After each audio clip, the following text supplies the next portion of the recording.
Thanks, everyone, for attending. And thank you, David, for taking the time to sit down with us. You've had a very busy year in 2025. I want to get into some news of the day questions. I know you've been very involved with Zoron Mdani's campaign in New York. You were also involved in Leaders We Deserve, has been involved in a special election in Arizona that took place last night. But just want to start out with this question. What has been the biggest takeaway from the races you've been involved with Leaders of Deserve? What have you learned? That there is a hunger for change, certainly, but the campaigns who are going to win are the ones that are actually able to materialize the momentum that's on social media, like Zoron's campaign, for example, with really incredible field operations that get people involved. I think there's a bit of a misconception that's a bit myopic that some people have in this town, that if you just post on TikTok or you just post on Twitter, that's going to be enough. You need to actually have substance. You need to actually stand for something. You need to give people something to believe in. And what I think a lot of younger people especially saw, but progressives across the board saw with Zoron's campaign that was really inspiring, is he wasn't compromising his values in order to gain a certain amount of the expected electorate. He stuck to his values and expanded the electorate through the use of a new social media platform and the use of what I think Democrats have a very long and storied history of using to expand electorates, which is actual hope, the belief that maybe something actually can change and we don't have to keep going back to the same politics of yesterday. Right. There was like I said, a special election in Arizona's 7th congressional district last night. Your endorsed candidate, Deja Fox, did not win. I know that there were some questions about why when, Alexandria Ocasio-Cortez, Bernie Sanders, Ruben Gallego, all these big name Democrats from across the board endorsed Adelita Grijalba, who won that primary, why you went with Deja. And I guess a second part to that question is, what are you looking for when it comes to these candidates? What meets the qualifications? Well, for one, I have to congratulate Adelita on her win. She's an amazing progressive that I think will be an excellent member of Congress, because she's almost certainly going to win that race because it's a blue seat. And I'm happy to see that a progressive won that seat regardless. In the case of Deja, part of the reason why we came in and supported her is because she grew up living and relying on many of the systems that Republicans and Donald Trump are cutting right now. Things like, Medicaid, things like food stamps. Her story was made possible because of this country's social safety net.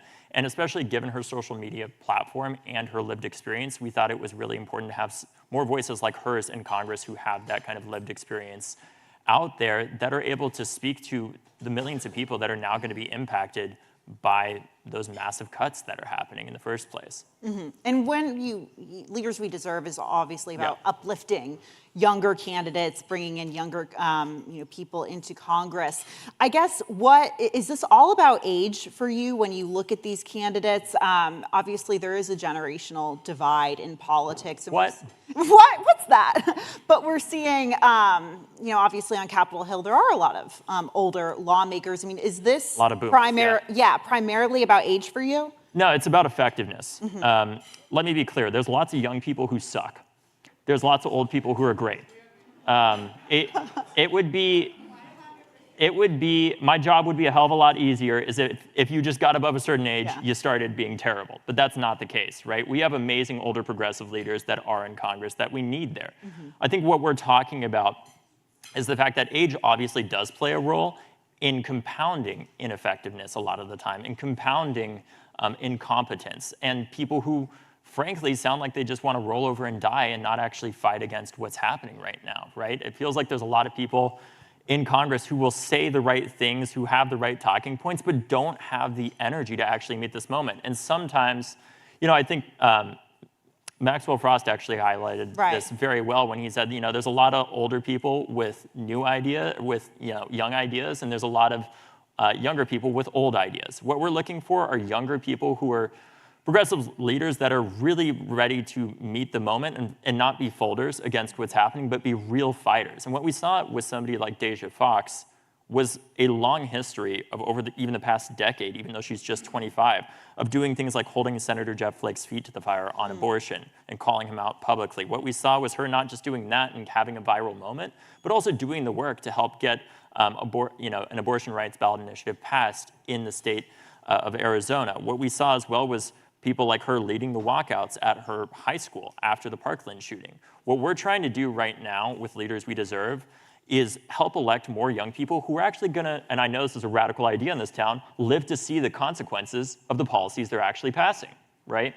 And it's not to say that there shouldn't be any older people in Congress. We need an intergenerational coalition, but it's to say, let's look back at history, right? If you look at FDR, if you look at Joe Biden, if you look even at somebody like Abraham Lincoln, or you look at LBJ, all of those people I just mentioned, they were under 30 when they were first elected to their first elected position. And I believe part of the reason they became so effective as leaders is because they had that experience from starting when they were young.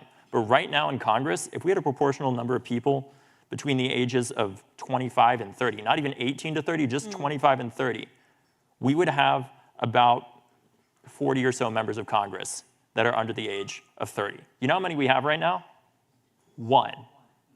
That is not, regardless of whether or not you're a Democrat or Republican, that is not good for the future of this country. Because we need people who have that institutional knowledge that they're able to build up over time because they were given that chance to start when they're younger. Leaders We Deserve has, and you also have gotten some criticism from fellow Democrats. Just a little bit. Just a little bit about the way you've gone about, this process, particularly getting involved in those primaries. What was your?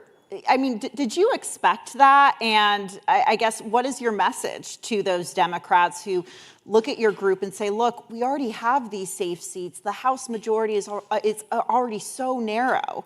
We could easily keep these safe seats and take back the majority.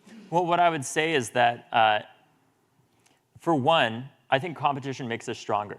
I think right now in the Democratic Party, one of our biggest problems is that, frankly, in many senses, outside of ideology, in terms of our strategy of winning, I think what happens more often than not is we empower people whose main strategy, and this is not to call out any one person specifically, this is a cultural problem we have in the party. I think our number one philosophy as a default when it comes to how do we win is what raises us the most money and pisses off the fewest people in the entrenched political establishment. And the very same cast of characters that brought our party to this place, I don't care if they're in a super competitive seat or in a very deeply blue seat, the same cast of characters that got us here are not who is going to get us out of here ultimately, right? Because those people, and I've seen this in the work that we've done with Leaders We Deserve at multiple levels of government. We've had candidates before where we were prepared to spend over $500,000 on a candidate in a pretty red state that was in a seat that was critical to break a supermajority. And I got a call from the Democratic minority leader of that state legislature, and they said, well, we hear that your candidates, they don't take corporate money. Are you going to fund that candidate's campaign next election cycle? Effectively turning down, saying effectively that they wanted to turn down $500,000+ so that they would take, a couple, at best, 100,000 from special interests in the state.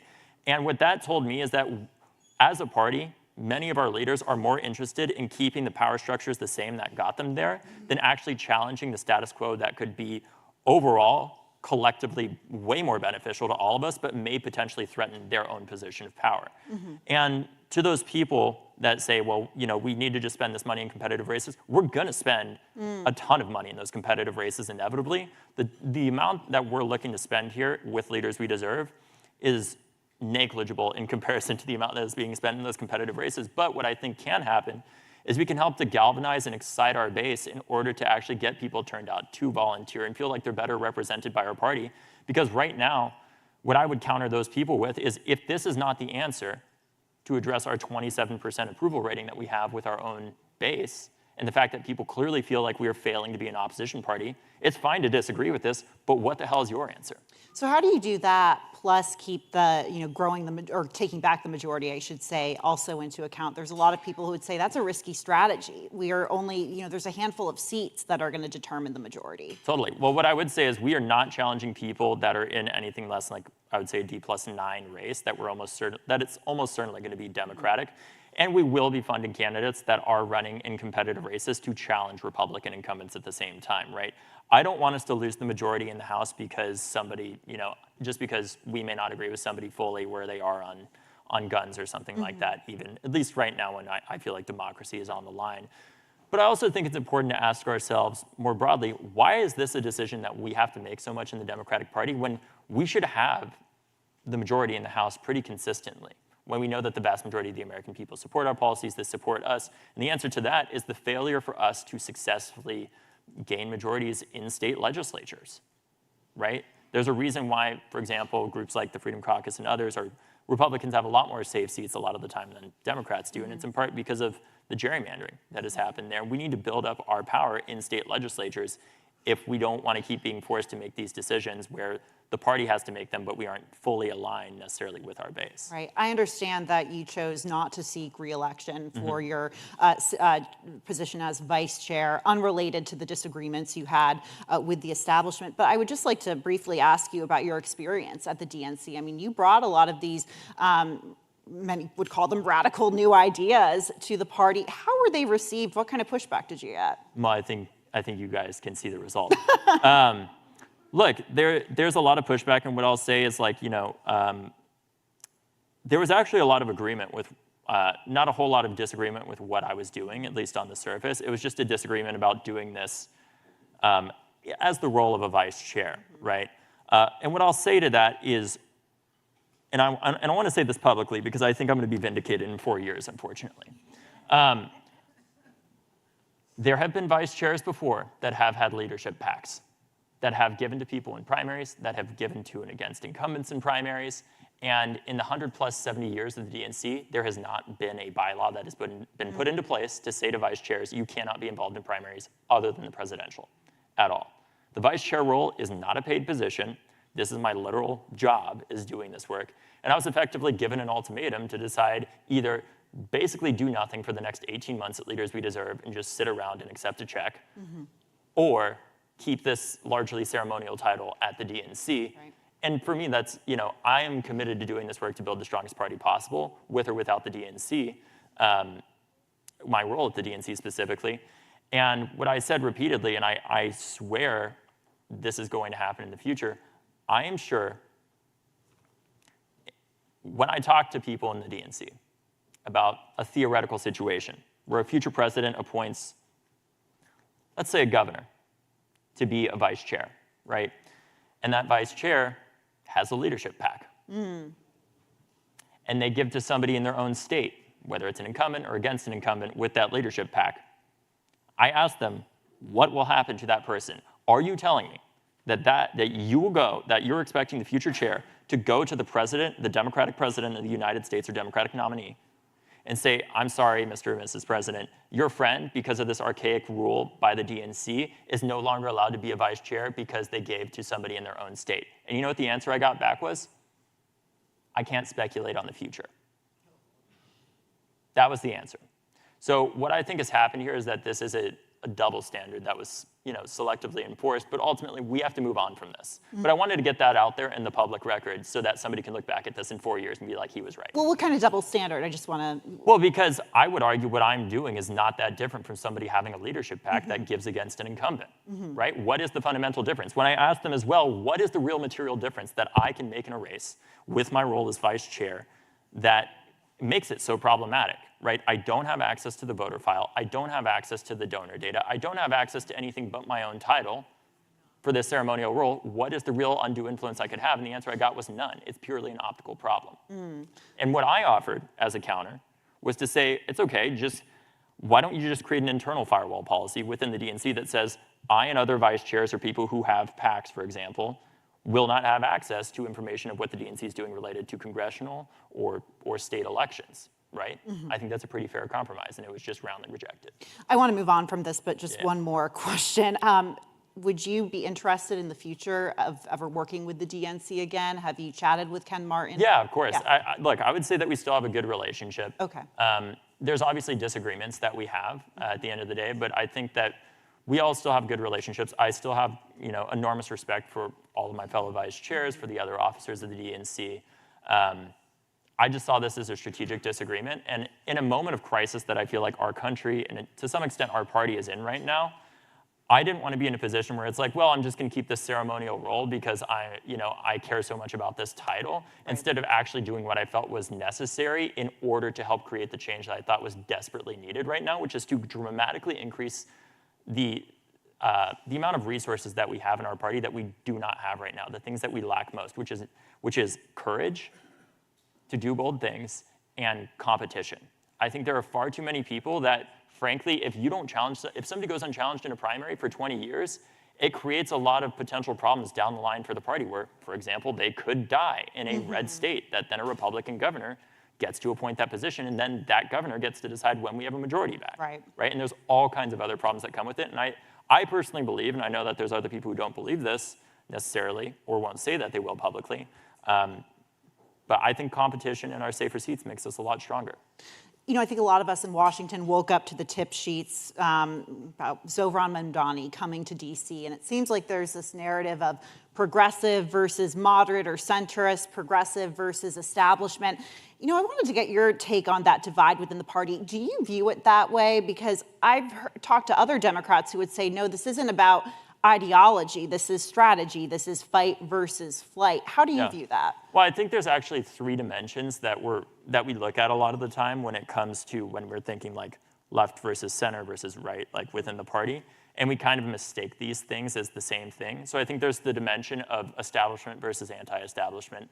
There is the dimension of, progressive versus like being more to the center and other things like that. And then there's another one that, of course, I'm blanking on right now that I'm on stage.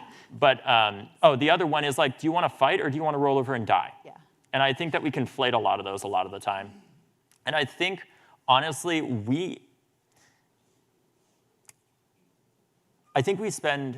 I would describe myself as a progressive, right? I have my values, but I also understand what it takes to win in West Virginia is going to be different from what I believe, right? But at the same time, I think what we really should focus on in the party is, look, if we're truly going to say that we're a big tent, for one, we actually have to embrace that and not just support the right side of the tent, but also the left side if it's with somebody like Zoron in New York City. But two, instead of focusing on how do we define ourselves and everything like that, just talk about what are the things that we can agree on and how are we going to move forward on that to build trust across the board where it's like, okay, I may be here with you because I'm, in this district that supports this kind of policy and we're going to work together on that. And I may not be there as closely with you on this other policy because my district isn't there, but figuring out what we can work on together there at the end of the day and how we move forward to build that trust instead of focusing on the things that divide us so much, talking about what we can agree on in order to make a government that actually does work for all the people. And I think it's important to acknowledge, too, our job as Democrats, it's harder than Republicans. Yeah. And what I mean by that is it's always going to be harder to make something work than it is to make it fail. And Republicans run on the idea that government sucks and then get elected, do a terrible job, and defund all the programs that 99% of Americans rely on, like we just saw, while also massively increasing the deficit and debt that my generation is going to have to pay for. And then run again and say, look, how much this government sucks, and you need to re-elect me. Unlike them, Democrats at least try to make it work. And that's always going to be harder, right? When you have to deal with checks and balances in the court system and all this other stuff. But that's why we're Democrats, is because we want to build a government that works for the people by passing policies like Social Security, by passing policies like the Affordable Care Act, and so much more. Do you feel that the left side of the party, that progressive side, the Zoron Mdanis, do you think they're supported by the Democratic Party right now? It depends on how you define the Democratic Party, right? Okay. I would say what we have seen is, to his credit, Chair Ken Martin went out there and said, like, Zoron's our Democratic nominee, we need to support him. But then we also saw people within the political machine, that loves to write strongly worded letters in New York, talk about how it's a catastrophe that this guy was elected and how could he. And said, also a lot of stuff that I think was just a very, racist and just intolerant at times. That wasn't even focused on his actual policy, but was more focused on him and his identity, which I think is just the exact opposite of what we should represent as Democrats. We need to be talking and debating the policies that we represent, but also coming back together and figuring out like what are the things that we can't agree on, because it's undeniable that he won on a message of talking about affordability relentlessly over and over and over and over again, and using social media to expand the electorate. And I think there's a lot of lessons, even if you aren't, to the left as far as Zoron, to learn from that policy. Right. I've had other moderate Democrats tell me that as well. He's in town today. Any plans to see him? Have you chatted with him? He's a very busy man. I bet. I want him to focus on doing everything he can, obviously, to win come the general election. But we talk, not infrequently. And Leaders We Deserve was very proud to be one of the largest contributors to his IE effort. And you'll be involved in the general election, I assume? Yeah. Yeah, most likely, yeah. Absolutely. You look at people like Zoron Mdani, for example, but then you have in neighboring New Jersey, Mikey Sherrill, you have across the river here, Abigail Spanberger, two moderates. I mean, could you see yourself, you describe yourself as a progressive, working, I know that Leaders We Deserve is about, uplifting younger candidates, but working with moderate candidates like that? Look, we need to get Democrats elected, period, at the end of the day.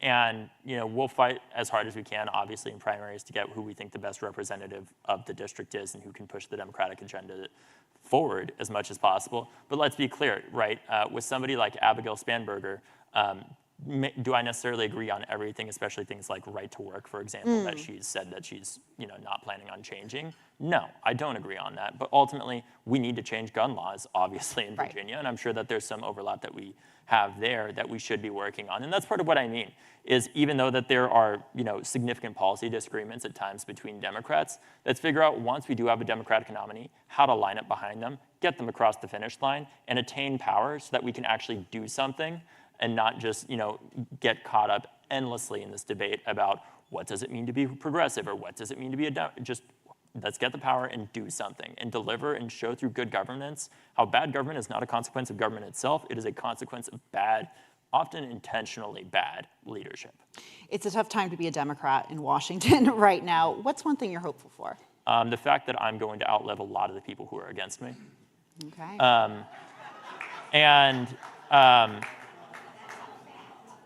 I mean, it's just the truth.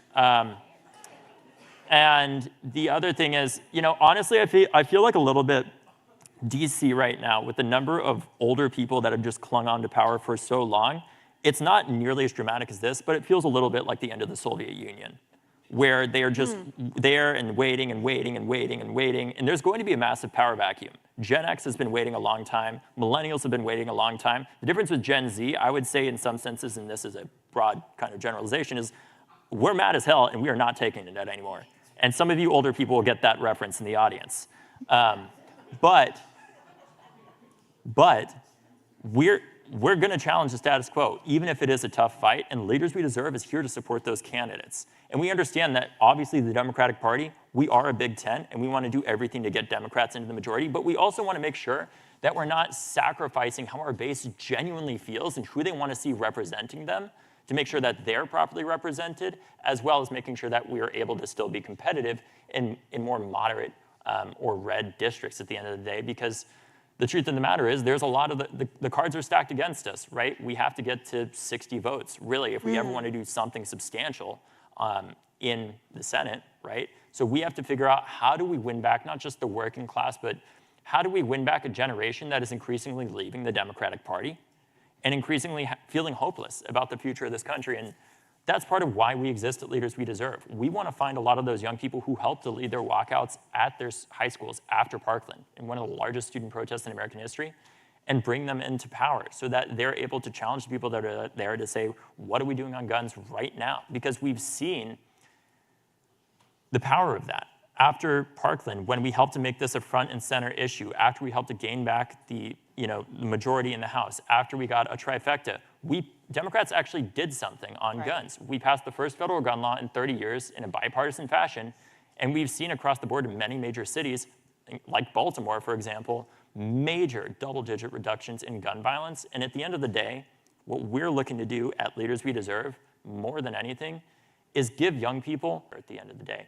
And what we saw as my final point is this is a long-term bet of helping to hedge the bet of the gun safety movement, where we saw with President Biden's generation, they didn't go through school shooter drills, but they did go through nuclear bomb drills. And they went on to pass some of the largest arms reduction treaties in human history. And I think part of the reason for that is, A, because they started when they were young, because they had a huge amount of political power because their population was so big, but two, because they understood that anxiety of being that old. And the difference is, for our generation, is that the bomb is going off every day, or multiple times a year at least, when it comes to school shootings. The question is, do we have the political will and capital and financial support to bring these young people like Maxwell Frost into office? That then can result in these major policy wins where gun violence across the board is down right now about 25% since 2021. David Hogg, thank you so much. Thank you. Appreciate it. Yeah.